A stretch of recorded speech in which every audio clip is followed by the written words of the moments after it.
หลังคาเรือนมุงไม่ดีมีรูรั่วฝนตกทั่วรั่วรถเรือนเปื้อนเปียกได้หลังคาเรือน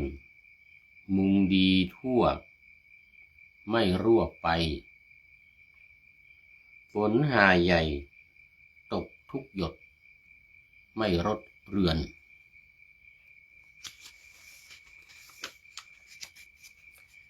จิตเราไซร้หากไร้ธรรมมุงบังจิต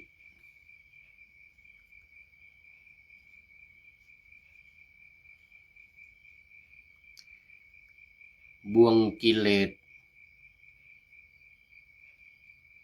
เมื่อกี้ผิด มุงบังเขต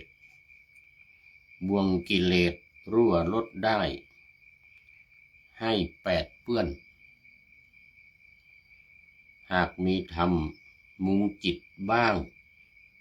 ดั่งมุงเรือนกิเลสใหญ่ไม่แปดเปื้อนรดเรือนใจขอถวายความนอบน้อมแด่พระรัตนตรัยมีพระพุทธเจ้าเป็นต้นขอถวายความเคารพพระมหาเถระพระเถรานุเถระเจ้าคณะพระสังฆาธิการทั่วโลกมีพระเดชพระคุณพระธรรมเสนาบดี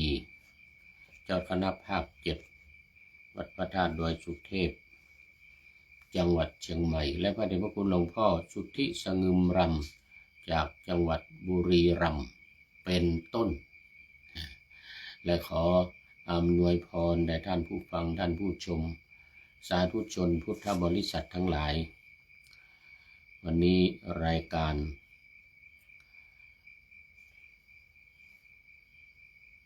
พระไตรปิฎกลอยฟ้า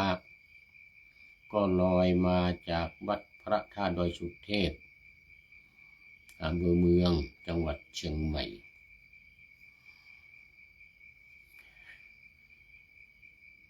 เหมือนเดิมในช่วงนี้ยังอยู่ที่วัดพระธาตุดอยสุเทพตามปกติ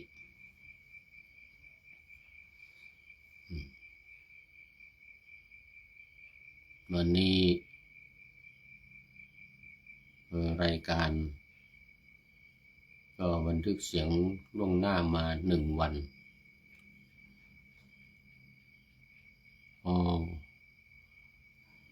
ตอนนี้มีตามมาคือคุณโยม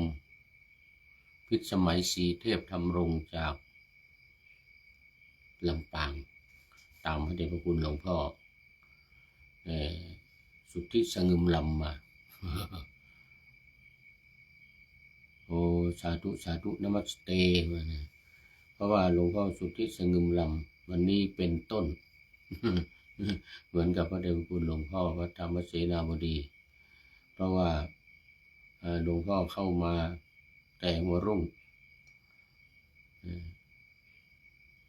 ไก่ไม่ทันหูสุริโยยังไม่จับขอบฟ้าปะหน้าธรรมะยังไม่เสร็จ หลวงพ่อสุทธิสงึมลำก็มาแล้วทันเป็นต้นร่วมกับพระเดชพระคุณหลวงพ่อพระธรรมเสนาบดี โยมพิสมัยศรีเทพธรรมรงค์เกือบได้เป็นต้นแล้วเนี่ยเมื่อกี้นี้นะ ช้าไปนิดเดียววันนี้ FC ตัวจริงทั้งนั้นเลยโมทนาเป็นอย่างยิ่ง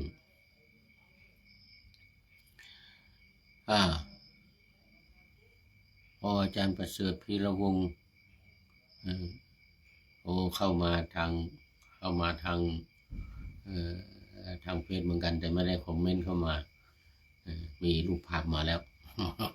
สาธุสาธุเมื่อกี้ก็ได้เข้าไปชมในรายการพระไตรปิฎกลอยฟ้าท ที่อาจารย์ประเสริฐพีระวงศ์จัดอยู่ที่วัดฝายหินนะจัดวัดฝายหินนะเวลาน่าจะเป็นเวลาบ่าย4 โมงเย็นบ่าย4 โมงถึง5 โมงเย็นนะ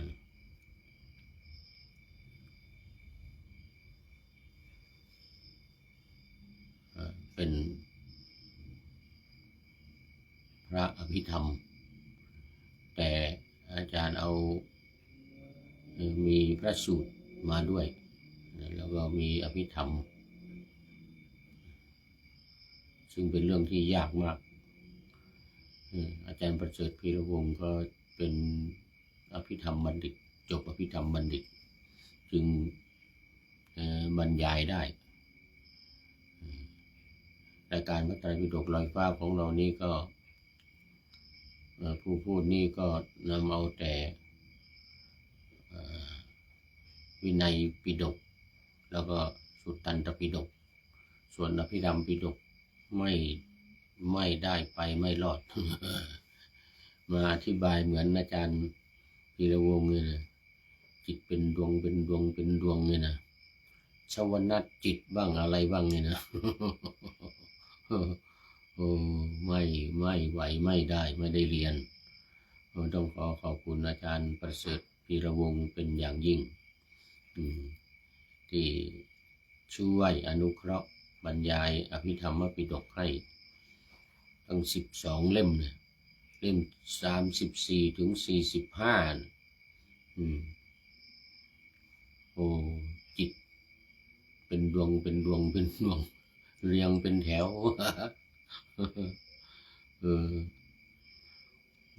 โมทนากับอาจารย์ประเสริฐพีระวงศ์อภิธรรมบัณฑิต เป็นไว้ณที่นี้เป็นอย่างยิ่งนะ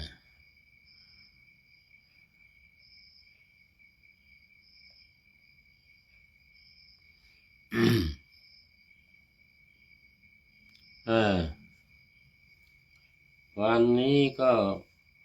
ขอประกาศอนุโมทนาเจ้าภาพถวายภัตตาหารเช้าเพลในพระปาติโมกข์ที่กำลังมาอบรมฝึกหัดฝึกซ้อมการสวดปาติโมกข์ที่วัดพระธาตุดอยสุเทพในโครงการอบรมฝึกซ้อมพระปาติโมกข์ของคณะสงฆ์ภาค 7รุ่นที่ 1/2569และการสัมมนาธรรมวินัย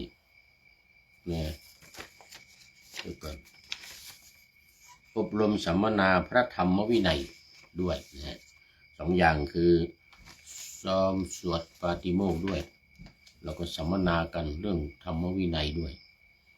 ถือว่าเป็นสุดยอดในเรื่องของกิจกรรมที่สำคัญเป็นอย่างยิ่งนะหรือว่าเป็นกิจกรรมที่สำคัญเป็นอย่างยิ่งทั้งการสวดปาติโมกข์ทั้งการสัมมนาพระธรรมวินัยก็พระธรรมวินัยที่ทางรายการพระไตรปิฎกลอยฟ้านำมาออกอากาศนี่แหละแต่ว่ามีกับสัมมนากันคล้ายๆว่าวิจัยวิจารณ์กันวันนี้วันที่13ยังเป็นเจ้าภาพเดิมคือพระมหาจอมูเกลอสิริธรรมโมพระมหาวีรพงศ์อุตตมยาโนพร้อมครอบครัวและคณะสถาวัดดอยแก้วอำเภอหางดงและคุณโยมเศรษฐวุฒิสินทักทรัพย์และครอบครัวอันนี้มาเป็นเจ้าภาพ3 วันเหมือนกันในฐานะวันเกิดของลูกชายคือพระมหากิติพงษ์ฐานกโรพระวิทยากรอบรมการ สวดปาฏิโมกข์เนี่ยจากวัดพระธาตุสีจอมทองประเรียนทำ9 ประโยคสวดปาฏิโมกข์เก่งมากนะคุณโยมพ่อก็เลยมาเป็นเจ้าภาพ3 วันวันที่11 12 13นะทั้งหมดนี้ก็อุทิศส่วนกุศลไปหานายหมอเช่ปูแจ๊ะนางเกิดจันปูเงินนะนางสาวดีเจงแซ่โคอันนั้นวันหมอเช่ปูแจ๊ะกับนางเกิดจันปูเงินนั้นวันที่11วันที่12อุทิศให้นางสาวดีเจงแซ่โคและวันที่13วันนี้อุทิศให้นางสาวดีเจงแซ่โคเหมือนกันดีเจงแซ่โคอนุโมทนากับท่านเจ้าภาพทั้ง3 วันคือ11 12 13นี้เนี่ยดังที่ได้ประกาศรายนามไปแล้วทางนี้ก็ขอถอยไปวันที่5นะวันที่5ซึ่งทบทวนมาทีละวันวันที่5 มีนาคมที่ผ่านมาก็คือท่านพระครูธีระสุตพจน์เจ้าคณะตำบลสุเทพเขต2วัดผาลาดนั้นวันที่5ก็เอา2 วันนะคือวันที่13กับวันที่5 มีนาคมที่ผ่านมาก็ทบทวนย้อนหลังไป ย้อนหลังตามมาเพราะว่าได้รายนามเจ้าภาพเนี่ยมา2-3 วันมานี้เองนะ3 วัน3 วันมานี้เอง4 วันก็ขออนุโมทนากับท่านเจ้าภาพนะทุกวันทุกวันวันละภัตตาหารนี่วันละ 3,000 บาทนะน้ำปานะ 1,000 เป็น 4,000เป็น 4,000 บาทท่านรับต่อ1 วันนะอันนี้ท่านเจ้าภาพนี่3 วันก็ 12,000 บาทของแต่ละเจ้าภาพนะ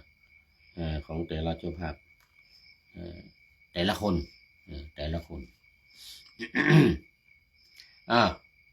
สำหรับเพิ่มเติมญาติโยมที่จะจองเป็นเจ้าภาพในวันต่อไปข้างหน้ามือเหลือเยอะอีกเยอะ2,000 2 เดือน2 เดือนวันที่24 กุมภาพันธ์จนถึง24 เมษายนนู้นจองกันเข้ามาได้ติดต่อโดยตรงที่ท่านอาจารย์พระมหาสกลวิโรจนกิติประเรียนธรรม9 ประโยคเลขานุการเจ้าคณะภาค7รายการของพระเดชคุณหลวงพ่อพระธรรมเสนาบดีเจ้าคณะภาค7ที่หมายเลข0918599053อีกครั้งหนึ่ง0918599053แล้วก็อาจารย์ท่านอยากจะให้ได้มาอยากจะให้ได้มาร่วมประเคนฟังสวดธรรมนิยามที่สำหรับเจ้าภาพที่อุทิศส่วนกุศลไปให้ผู้ล่วงลับไปแล้วเนี่ยญาติสนิทมิตรสหายแล้วก็สำหรับที่เป็นงานวันเกิดเนี่ยก็จะเจริญพระพุทธมนต์อย่างนี้ทุกวันแต่ถ้ามาไม่ได้ก็ไม่เป็นไรโอนปัจจัยเข้ามาในธนาคารกสิกรไทยในนามวัดพระธาตุดอยสุเทพหมายเลขบัญชี211286 698 211286 698ย้ำอีกที211286698ในผู้พูดจำได้บ้างนะติดต่อเข้ามาได้ตามมัธยาศัย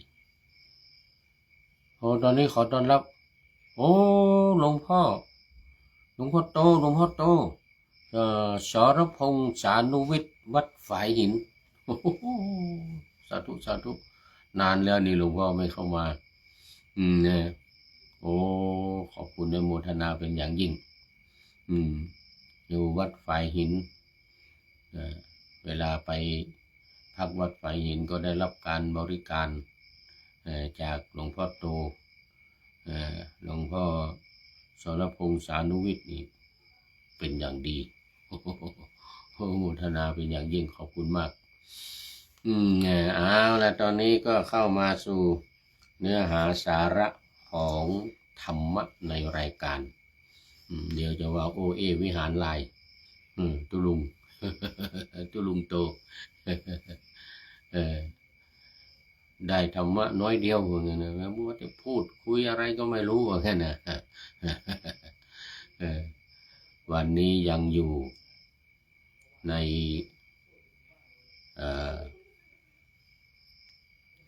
วันนี้ยังอยู่ใน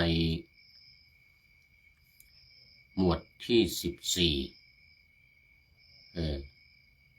เอตทัคคะวรรคนะหมวดที่ว่าด้วยความเป็นเลิศ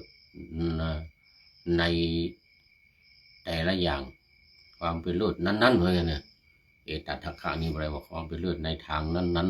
ๆในแต่ละอย่างซึ่งว่ามาโดยตลอดตั้งแต่ภิกษุแล้วก็ภิกษุณีอุบาสก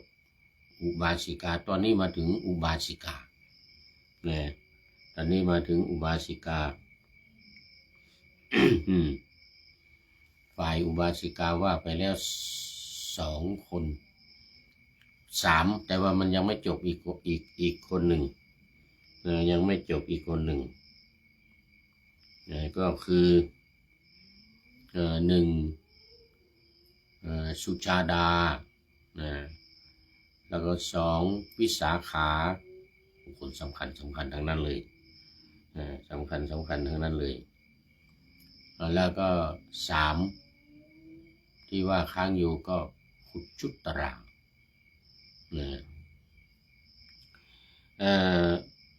วิสาขานั้นเป็นเลิศกว่าอุบาสิกาสาวิกาทั้งหลายของเรานี่พระพุทธเจ้าตรัสนะ ของเราของพวกเราก็ได้ด้วยเอาของพวกเราด้วยก็ได้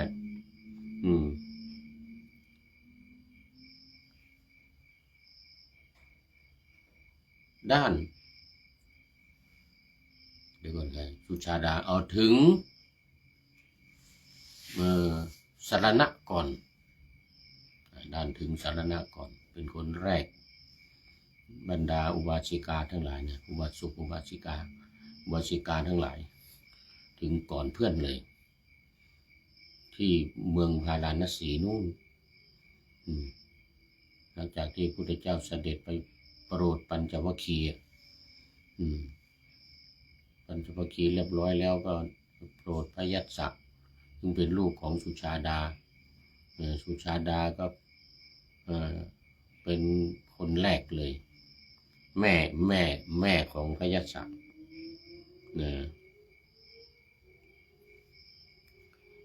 แม่ของพยัสสะ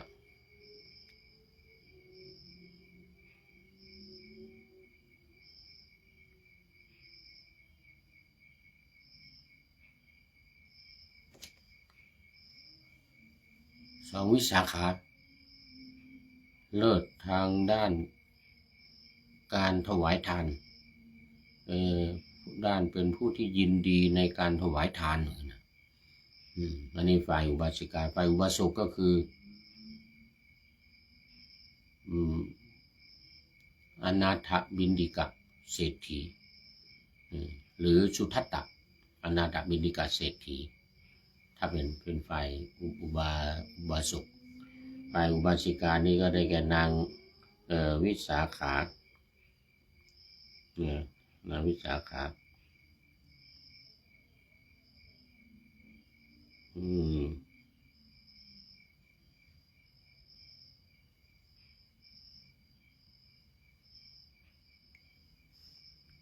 ได้แก่นางวิสาขาแต่ทีนี้มาขุดชุตราเนี่ยโอ้3 วันมาแล้วยังไม่จบ ขุดชุตรานี่นะเนื่องจากว่าขุดชุตราเนี่ยเป็นเอตทัคคะทางด้านการแสดงธรรมเป็นผู้หญิงแล้วก็เป็นผู้หญิงคร่อมใช่ไหมหลังคร่อมผู้หญิงหลังคร่อมแล้วก็เป็นคนใช้ของพระเจ้าแผ่นดิน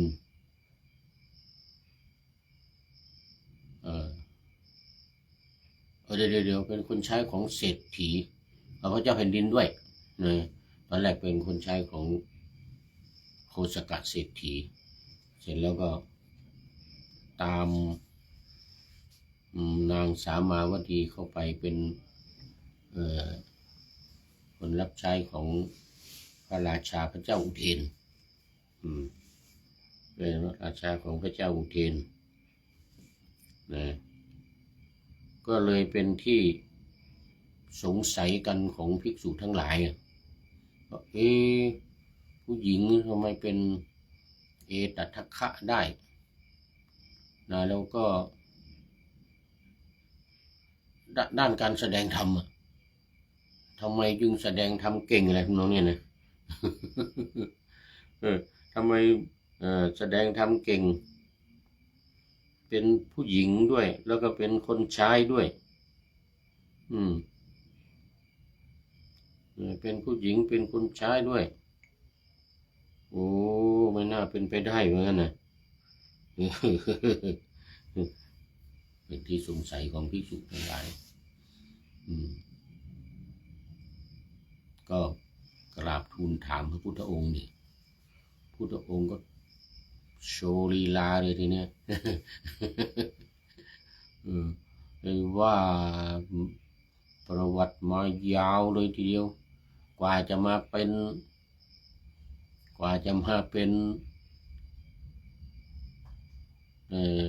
คนแสดงธรรมที่ยอดเยี่ยมได้เนี่ยโอ้โหประวัติน่าดูเลยก็เลยเล่ายาว3 วันมาแล้ววันนี้เป็นวันที่4วันนี้เป็นวันที่4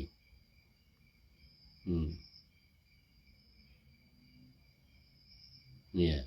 เป็นวันที่4เนี่ยวันนี้ต้องจบ วันนี้ต้องจบตุลุงโตเนี่ยวันนี้ต้องจบแล้วมันยืดเยื้อมานานแล้วเมื่อวานนี้ก็เล่ามาถึงตอนที่นางแสดงธรรมให้แก่นางสามาวดีเป็นบริวารเป็นคนใช้ของนางสามาวดีเนี่ยนะพระมเหสีของพระเจ้าอุเทนอันนี้ไปฟังธรรมมาโดยบังเอิญ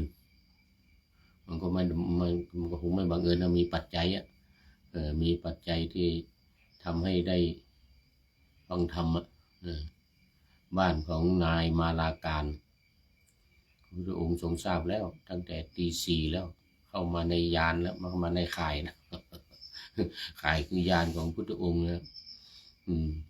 พอรับฟังธรรมบ้านนายมาลาการเดี๋ยวก็บรรลุเป็นโสดาบันในเรื่องของเรื่องมันนะบรรลุเป็นโสดาบันเลยอันนี้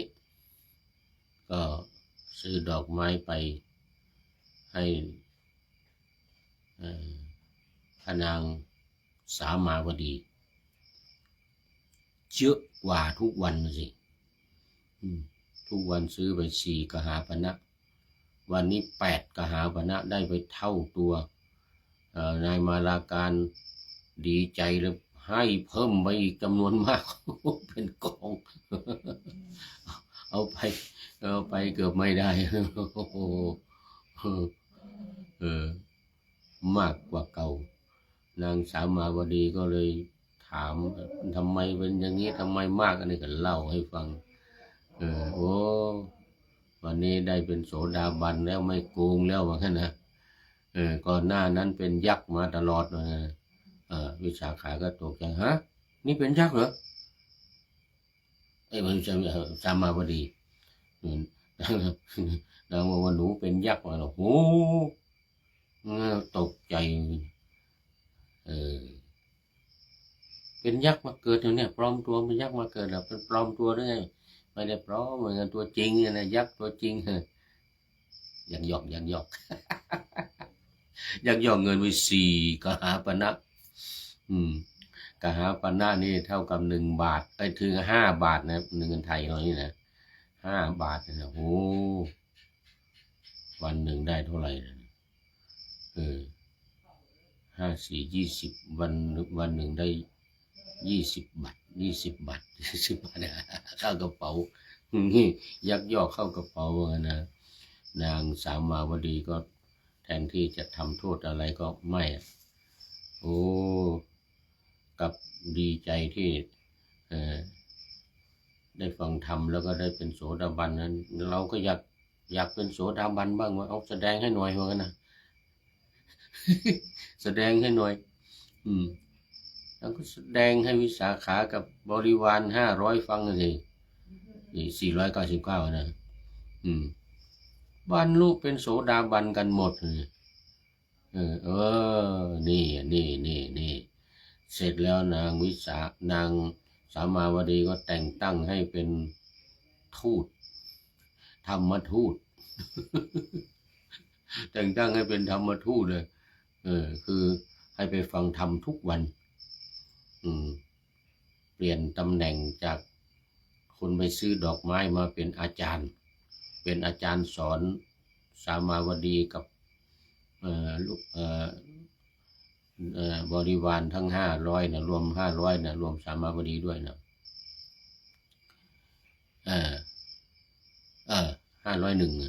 รวมกับสามาวดีเป็น501ไปฟังธรรมทุกวันน่ะฟังแล้วมาเทศให้สามาวดีฟังเทศให้สามาวดีฟัง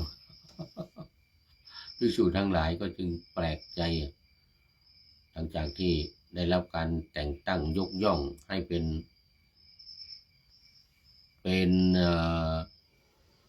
อะไรเอตทัคคะคือเป็นผู้เลิศทางด้านการแสดงธรรมภิกษุทั้งหลายก็เลยถามถึงประวัติความเป็นมาเป็นยังไงทำไมจึงได้เป็นผู้แสดงธรรมเก่งทางด้านการแสดงธรรมอย่างสุดยอดเลยอย่างนี้นะแล้วทำไมมาเป็นคนใช้ทำไมต้องได้มาเป็นคนใช้อย่างนี้เป็นต้นนะถามพระพุทธเจ้าก็จะแสดงให้ฟังในทีนี้ก็เลยหมดเวลาเมื่อวานนี้มาถึงตอนนี้จะได้เล่าบุพกรรมพุทธองค์ทรงแสดงบุพกรรม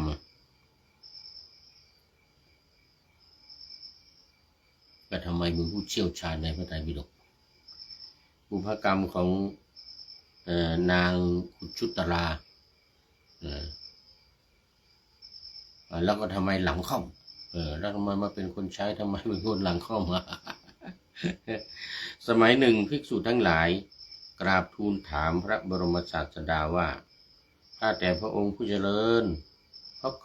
รรมอะไรนางกุชุตราจึงเป็นผู้หญิงหลังค่อมพระเจ้าข้านะดูก่อนภิกษุทั้งหลายในอดีตชาติพระปัจเจกพุทธเจ้าองค์หนึ่งเป็นผู้มีสภาพร่างกายเป็นคนค่อมนิดหน่อยนี่พระปัจเจกพุทธเจ้านี่นะ หลังค่อมแต่ได้เป็นพระปัจเจกพุทธเจ้าพระปัจเจกพุทธเจ้านั้นก็มีกรรมอีกเหมือนกัน ก่อนที่จะมาเป็นพระปัจเจกเนี่ยชาติที่เป็นพระปัจเจกเนี่ยมาหลังค่อมนั้นมีกรรมมาอีกแต่ไม่เล่าละมันจะยาวเกินไปเอากุชุตรานี่ก็พอคนค่อมนิดหน่อยมาฉันภัตตาหารในราชสำนักเป็นประจำนางกุมาริกานางหนึ่งแสดงอาการเป็นคนค่อมล้อเลียนนี่ล้อเลียนแบบพระปัจเจกพุทธเจ้ากุมารีเด็กๆก็ไม่รู้เรื่องเลยเนี่ยเห็นพระปัจเจกพุทธเจ้าหลังค่อมก็เลยทำเป็นหลังค่อมล้อเลียนพระปัจเจกพุทธเจ้าที่ไหนได้นั่นไม่ใช่คนธรรมดานะพระปัจเจก พระพุทธเจ้านะโดยความคึกขนองต่อหน้าเพื่อนกุมาริกาทั้งหลายเพราะกรรมนั้นจึงส่งผลให้เธอเป็นคนค่อมในอัตภาพนี้นั่นเห็นไหม เพราะว่าไปทำท่าทำทางล้อเลียนพระปัจเจกพุทธเจ้าที่พระปัจเจกก็เป็นผู้หลังค่อมนะข้าแต่พระองค์ผู้เจริญเพราะกรรมอะไรนางกุชุตราจึงเป็นนางทาสีของบุคคลอื่นพระเจ้าข้าว่านะดูก่อนภิกษุทั้งหลายในอดีตครั้งที่พระพุทธเจ้านามว่ากัจจปะก่อนหน้านี้เองก่อนหน้าพุทธเจ้าของเรานี่แต่ก็ไม่ใช่ใกล้ๆกันนะอายุ20,000นะช่วงนั้นอายุ20,000 ปีนะอายุ20,000 ปี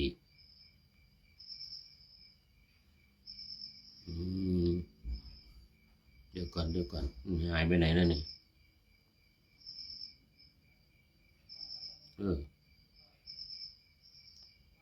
อดีตชาติ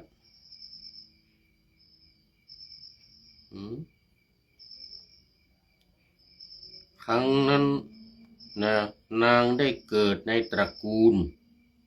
เศรษฐีในเมืองพาราณสีมีภิกษุณีผู้เป็นพระอรหันต์รูปหนึ่งซึ่งมีความคุ้นเคยกับตระกูลของนางมาเยี่ยมเยือนที่บ้านขณะนั้นนางกำลังแต่งตัวอยู่ได้ออกปากขอให้พระเถรีช่วยหยิบกระเช้าเครื่องประดับส่งให้พระเถรีนั้นคิดว่าถ้าเราไม่หยิบส่งให้เนี่ยนางก็จะโกรธอาฆาตเราเพราะความโกรธนั้นเนี่ยเมื่อนางตายไปแล้วก็จะไปเกิดในนรกนี่พระเถรีเป็นอรหันต์นะรู้อนาคตเลยนะว่าถ้าโกรธเราเนี่ยผูกอาฆาตในเราเนี่ยพอตายไปจะไปเกิดนรกแต่ถ้าเราหยิบส่งให้นางก็จะเกิดเป็นหญิงรับใช้คนอื่นเพราะว่าไปใช้พระอรหันต์กรรมหนักนะตุลุงกรรมหนัก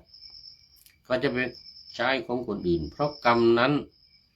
เพราะกรรมที่ใช้พระอรหันต์นางภิกษุณีจึงเลือกกรรมสถานเบาเพื่อเป็นการอนุเคราะห์ต่อนางซึ่งได้หยิบกระเช้าส่งให้เพราะกรรมนี้นางจึงเกิดเป็นหญิงรับใช้คนอื่นไปใช้ใครไม่ใช้ไปใช้พระอรหันต์คือแต่คนจริงตัวเองก็ไม่รู้แหละไม่รู้ว่านี่เป็นพระอรหันต์ก็นึกว่าเป็นพระเถรีธรรมดาไม่รู้ว่าเป็นอรหันต์ก็ไปใช้ให้หยิบกระเช้าเครื่องสำอางมาให้หน่อยเท่านั้นนะเป็นธิดาของพระเจ้าแผ่นดินนี่เรื่องมันนะเลยถือตัวหน่อยใช้ใครมั่วไปหมดข้าแต่พระองค์ผู้เจริญเพราะกรรมอะไร นางคุชุตราจึงมีปัญญามากและบรรลุพระโสดาบันบรรลุเป็นพระโสดาบันดูก่อนภิกษุทั้งหลายในอดีตชาติครั้งเดียวกันนั้นพระราชาได้ถวายข้าวปายาตที่ยังร้อนเนี่ยอยู่ลงในบาตรของพระปัจเจกพุทธเจ้านางเห็นพระปัจเจกพุทธเจ้าต้องเปลี่ยนมือถือบาตรกลับไปกลับมามันร้อนเนี่ยโอ้ด้วยความร้อนนางจึงถอดกำไลที่ทำด้วยงาจากข้อมือ8 อันกำไลที่อยู่ข้อมือนะคนอินเดียใส่กำไลนี่เป็นแถวอย่างนี้นะข้างนี้แถว 1ข้างนี้แถว 1 2ข้างกำไลทำด้วยงาเนี่ยนะเอากำไล8 อันนะออกมาวางให้พระปัจเจกพุทธเจ้าให้พระปัจเจกพุทธเจ้าถือแล้วก็เอารองบาตรนะจะได้มือไม่ร้อน8 อันถวายให้พระปัจเจกพุทธเจ้าใช้สำหรับรองมือกันความร้อนด้วยผลแห่งกรรมนั้นนางถวายกำไลที่นางถวายกำไลข้อมือและกรรมที่ช่วยบำรุงอุปถากพระปัจเจกพุทธเจ้าครั้งนั้นทำให้นางมีปัญญามากและได้บรรลุโสดาบัปฏิผลเพราะกรรมที่นางขุชุตราเป็นผู้มีปัญญามาสามารถแสดงธรรมได้อย่างไรอย่างไพเราะลึกซึ้งดีกว่าอุบาสิกาคนอื่นๆพระบรมศาสดาจึงทรงยกย่องนางในตำแหน่งเอตทัคคะเป็นผู้เลิศกว่าอุบาสิกาทั้งหลายในฝ่ายผู้แสดงธรรมมาแล้วในฝ่ายผู้แสดงธรรมตกลงว่าถวายกำไลมือเนี่ยนะกำไลที่เป็นวงเนี่ยอยู่ในมือเนี่ยนะ8 อันน่ะเอาซ้อนกันทำเป็นวงซ้อนกันอย่างนี้นะแล้วก็ถวายพระปัจเจกพุทธเจ้าแล้วก็พระพุทธเจ้าก็เอาบาตรวางอยู่บนกำไลมือก็ไม่ร้อนกันเนี่ยมือก็ไม่ร้อนอันนี้สงอันนี้ทำให้เกิดปัญญามากปัญญาเกิดยังไงก็เพราะนางได้มีความคิดขึ้นมาโดยฉับพลันว่าพระปัจเจกพุทธเจ้าเนี่ยร้อนมือจะทำยังไงเกิดปัญญาขึ้นมาต้องเอาอะไรไปรองมือก็เอากำไลที่อยู่ในแขนของตัวเองเนี่ย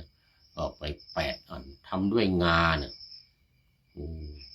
ถวายพระปัจเจกพุทธเจ้าพระเจ้าก็เอารองมือเลยทีนี้มือก็ไม่ร้อนนะ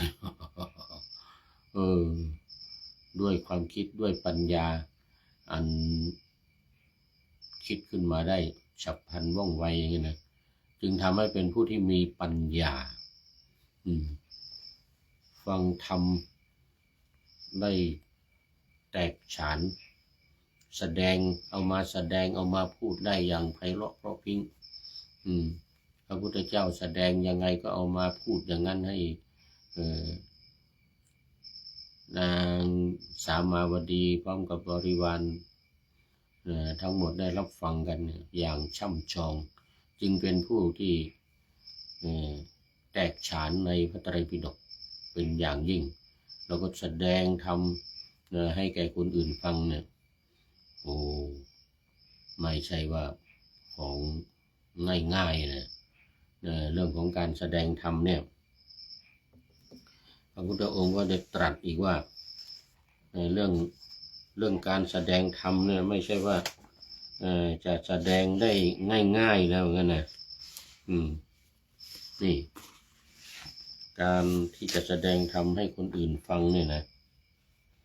ไหนละพระพุทธองค์ได้แสดง เขาเรียกว่าอะไรสาเหตุที่ว่าเป็นผู้แสดงธรรมให้คนอื่นฟังเนี่ยนะไม่ใช่ของไม่ใช่ของง่ายๆนะไม่ใช่ของง่ายๆพุทธองค์ตรัสกับพระอานนท์ในเรื่องนี้ท่านนายพลนเรศจิตลักษณ์นำมาเผยแพร่ในโปรไฟล์ในเฟซของท่านนายพลนเรศจิตลักษณ์นะเดี๋ยวดูเวลาก่อนยังพอมีเวลาเพราะว่าอานนท์พระองค์ตรัสนะอานนท์การแสดงธรรมให้คนอื่นฟังมิใช่สิ่งที่ทำได้โดยง่าย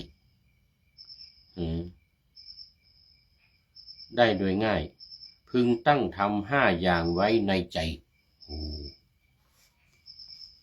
1. เราจะกล่าวชี้แจงไปตามลำดับนี่นะ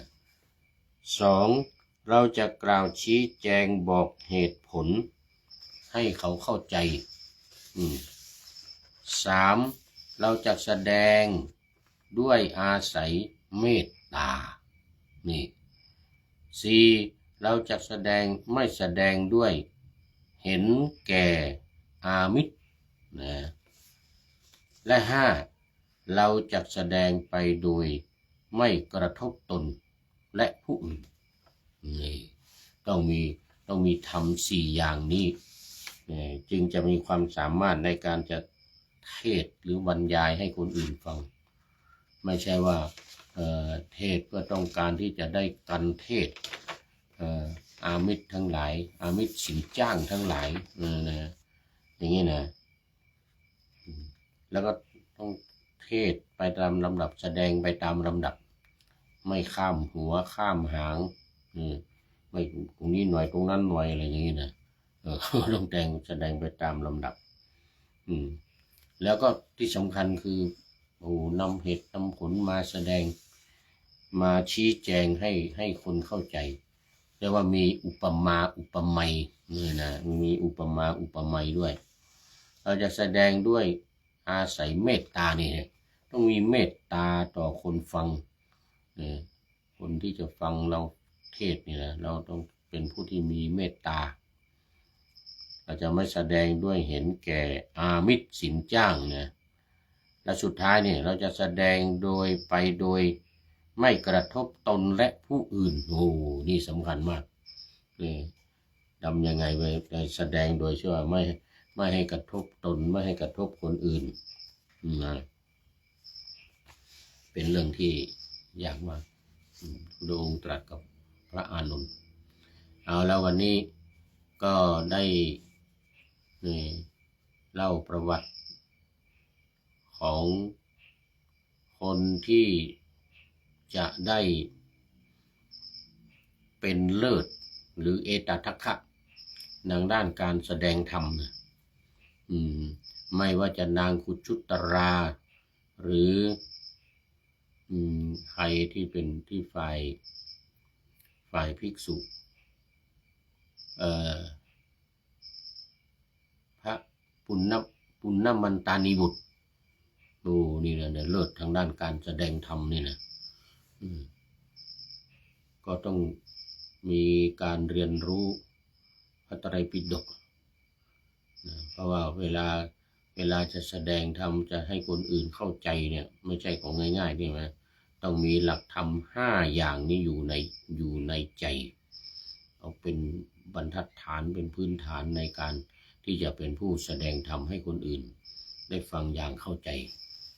ที่สำคัญคือต้องไปตามลำดับตอนนี้ขอต้อนรับจิตสัมพันธ์มหาวิจิตรพันธ์จิตสัมพันธ์มหาวิจิตรพันธ์อันนี้เป็น FC ใหม่นะนี่เดี๋ยวต้องเขียนไว้หน่อยก่อนต้องเขียนไว้หน่อยก่อนเดี๋ยวก่อนโมทนาจิตสัมพันธ์จิตสัมพันธ์มีค ความสัมพันธ์ที่สดสวยงดงามจิตตละนะนี่นะเดี๋ยวมหาวิจิตรพันธ์โอ้โหมหาวิจิตรพันธ์ตัวนี้พันธุนะนี่นอกจากว่ามีความสัมพันธ์อย่างสุดยอดแล้วเนี่ยนะยังมีมหาวิจิตรนะเนี่ยมหาวิจิตรพันนี่เผ่าพันนะโอ้โมทนาเป็นอย่างยิ่งจะต้องไปดูโปรไฟล์ก่อนจะต้องไปดูโปรไฟล์แล้วนะคราวนี้เรื่องของคุชุตราของคุชุตราที่เป็นผู้เก่งทางด้านการแสดงธรรมเนี่ยจบวันนี้จบแล้วว่ามา3 วันแล้วนะว่ามา3-4 วันทีนี้เมื่อวันก่อนมีพลาดนิดหนึ่งนะมีพลาดนิดหนึ่งพูดถึงเรื่องของก่อนที่จะพูดถึงเรื่องของนี่แหละคุชุตรานี่แหละไปเข้าใจผิดคิดว่าเป็นคนที่ว่าไปวันก่อนต้องขออภัยนะ3 วันมาแล้วต้องขออภัยที่เข้าใจผิดคิดว่าเป็นคนเป็นคนที่จ้างนางสิริมาบำเรอสามีของตัวเองมาก่อนนะไม่ใช่นะไม่ใช่คุชุตรานี่เราต้องขออภัยวันก่อนว่าผิดไปความจริงแล้วเป็นอีกคนหนึ่งชื่ออุตราอันนั้นอุตราทีนี้มันมีขุดชุเนี่ยขุดชะเนี่ยนะอุตรานี่ก็อันนี้ขุดชุตรานี่ก็มาจากขุดชะแล้วก็อุตราเป็นขุดชุตราซึ่งขุดชะเนี่ยมันไปถึงว่าค่อมมันหลังค่อมหลังค่อมนางขุดชุตราหลังค่อมขุดชะเนี่ยว่าค่อมแต่อันนั้นน่ะที่ว่าผิดวันก่อนน่ะที่ว่าผิดไปเดี๋ยวต้องขอแก้ข่าวขอแก้ข่าวหน่อยว่าเป็นคนเป็นโสเภณีเดี๋ยวก่อนเป็นคนจ้างโสเภณีอันนั้นเป็นพัญญาของเศรษฐีพัญญาของเศรษฐีเมืองราชคฤห์อันนั้นก็ได้รับอุตรานั่นก็ได้รับเอตัทคะเหมือนกันแต่เอตัทคะคนละอย่างกับอันนี้นะเอตัทคะคนละอย่างกับขุชุตราเอตัทคะคนละอย่างกับขุชุตรา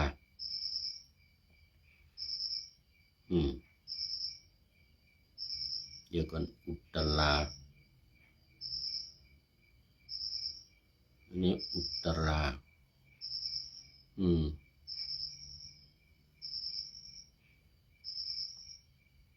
เดี๋ยวก่อนมีอะไรนะอุตรานี่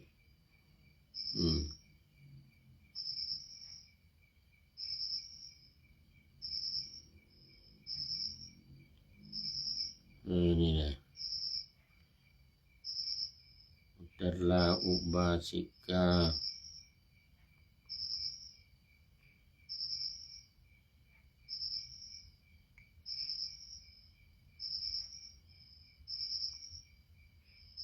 นี่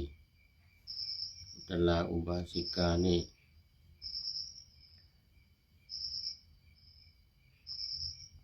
เป็นผู้ที่มีจิตเมตตาชนะเอาจิตที่เมตตานี่ชนะความโกรธซึ่งนางสิริมาเนี่ยที่นางสิริมาเอาน้ำมันร้อนไปราดนางอุตรานี่นะได้รับเอตัทคะ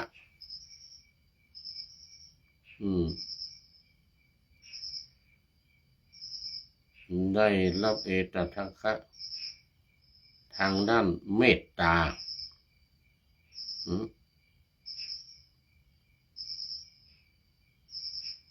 ผลแห่งความเมตตานี่นะ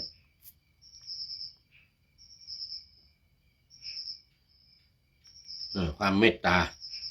เป็นผู้ที่ใช้ได้รับเอตทัคคะทางด้านมีความเมตตาใช้เลิศกว่าอุบาสิกาทั้งหลายด้านการใช้ฌานเข้าฌานนะเข้าฌานแล้วก็ใช้ความเมตตาเนี่ยระงับความโกรธไม่ให้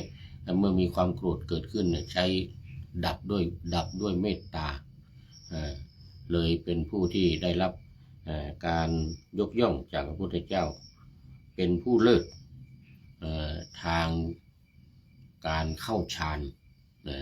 เลิศทางการเข้าฌานอันนี้อุตรานะอุตราที่ถูกนางที่จ้างนาง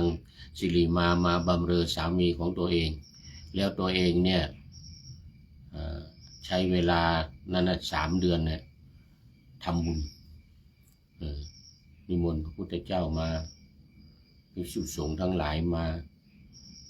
แล้วก็ฟังธรรมแล้วก็ทำบุญตักบาตรทำอาหารวันหนึ่งทำอาหารอยู่ในโรงครัวขมุกขมอมเลยนะแล้วสามีของตัวเองเนี่ยยิ้มเดี๋ยวคือหัวเราะเยาะเย้ยว่าโอ้เนี่ยไปทำอะไรตัวเหงื่อออกดำขมีดำอยู่ในโรงครัวเนี่ยนะยืนหัวเราะอยู่บนหน้าต่างนางสิริมาเห็นนึกว่านะเศรษฐีเนี่ยมีใจให้กับนางอุตราก็เลยโกรธไม่พอใจคือเข้าใจผิดว่านึกว่านั่นเป็นสามีของตัวเองความจริงตัวเองถูกจ้างมาให้บำเรอสามีของคนอื่นสามีของเขาเองก็เลยเอาน้ำร้อนเนี่ยไม่พอใจเกิดความหึงหวงขึ้นมาเอาน้ำร้อนเนี่ยไปราดนะไอ้น้ำมันร้อนๆเนี่ยนะไปราดแต่ว่านางอุตราเนี่ยอาศัยความเมตตามีความเมตตาใช้เมตตาเนี่ยเหมือนกับพระพุทธเจ้าใช้เมตตาคุมช้างนาราคิรีบ้างอะไรบ้างเนี่ยนะมีเมตตาก็ขอให้น้ำเนี่ยถ้าเราไม่มีความผิดเนี่ยเราไม่มีความผิดขอให้น้ำมันที่เอามาราดเนี่ยเย็นเหมือนกับน้ำแข็งเลยนะเมตตามีความเมตตาปรากฏว่าน้ำมันร้อนๆที่เอาราดนางอุตราเนี่ยเหมือนกันน้ำแข็งเลยไม่ร้อนเลยเหมือนกันน้ำแข็งนางสิริมาก็เลยแปลกใจมากเข้าไปขอโทษเข้าไปถาม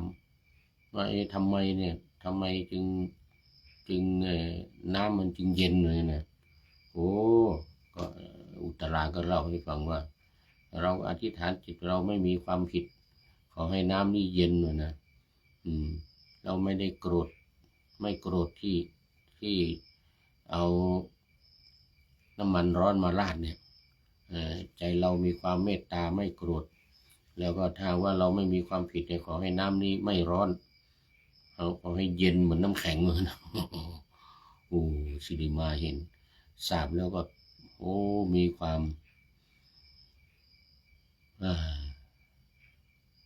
สนใจ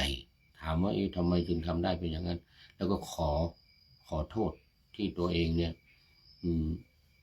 เข้าใจผิดไป ไปหึงสามีของท่านเองสามีของคุณเองวะนะที่ไม่ใช่สามีของไม่ใช่สามีของฉันคุณเนี่ยจ้างฉันมาเนี่ยเพราะนั้นฉันขอโทษนะนางอุตรานี่ก็บอกว่าโอ้ต้องไปขอโทษที่พ่อของฉันเหมือนกันนะในพ่อใครเป็นพ่อของใครเป็นพ่อของคุณพระพุทธเจ้าเหมือนกันนะพระพุทธเจ้านี่เป็นพ่อของฉันเหมือนกันนะวันพรุ่งนี้พระพุทธเจ้ามาขอโทษพระพุทธเจ้านะขอโทษพระพุทธเจ้าเลยนะอุตรานี่นะพอพระพุทธเจ้ามาฉันเพลก็นางก็เข้าไปขอโทษแล้วเล่าให้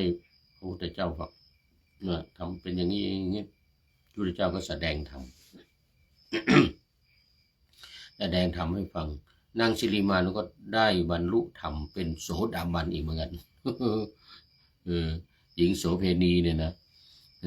นครโสเพณีด้วยนะหญิงงามเมืองราชคฤห์ได้เป็นโสดาบันโอ้นางอุตรานี่จึงได้รับการยกย่องจากพระพุทธเจ้าว่าเนี่ยโอ้เป็นผู้ที่มีฌานมีเมตตาเนี่ยเข้าฌานได้เมตตามีความอาศัยความเมตตาเป็นพื้นฐานได้รับการยกย่องจากพระพุทธเจ้าอันนี้ขอแ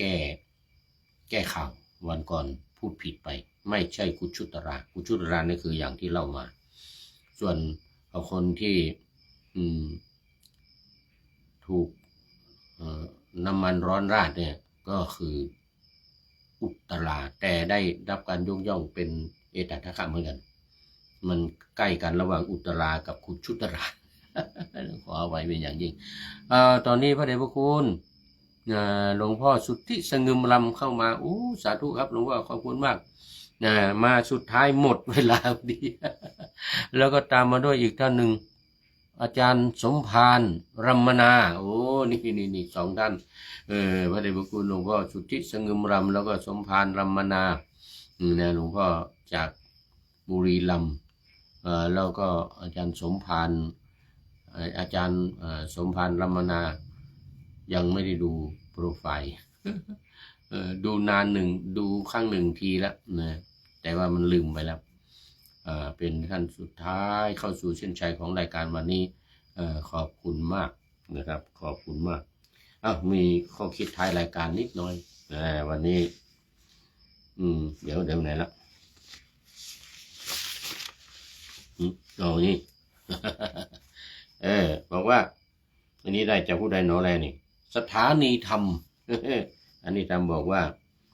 หลังคาเรือนมุงไม่ดีมีรูรั่วฝนตกทั่วรั่วรถเรือนเปื้อนเปียกได้หลังคาเรือนมุงดีทั่วไม่รั่วไปฝนหาใหญ่ตกทุกหยดไม่รดเรือน